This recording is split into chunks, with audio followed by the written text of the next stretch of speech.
a first world country.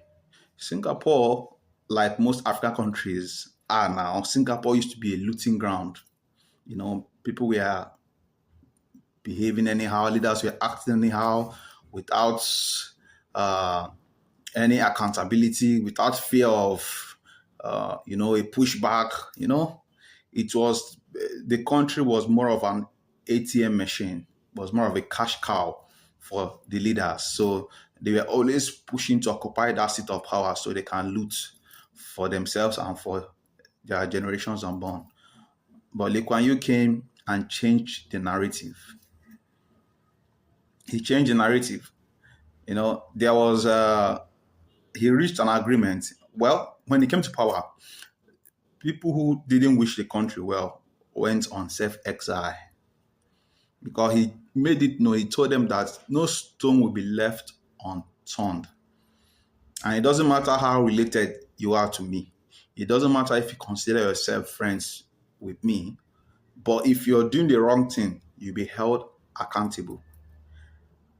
And they knew he didn't come to play. He wasn't mincing words. So the bad guys, the bad eggs, had to flee the country on self-exile. And so this guy turned the country around. And one of the first steps he took was he reached an agreement with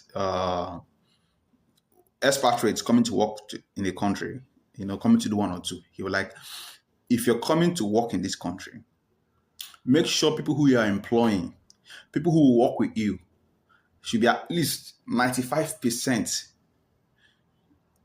Singaporeans. And while you're working, while you're doing this job, this contract, while you're doing this production, also make sure you're teaching my people. You're showing them how it's being done. That was one of the agreements Lee Kuan Yew reached with foreign expatriates. As you're executing this contract, this project, you're also teaching my people. So I'm not just paying you for this job, I'm also paying you for instilling knowledge, for showing my people how this stuff is being done. So that by the time this project is over, by the time this contract is elapses and you leave, my people can continue from where you stopped and won't have any need to call you again because they would have learned how to do the things you just did. So that was the contract. Are you in or out? Are you in for the contract or not? It's an agreement. If you don't want, it doesn't sit well with you, then I'll move to the next person.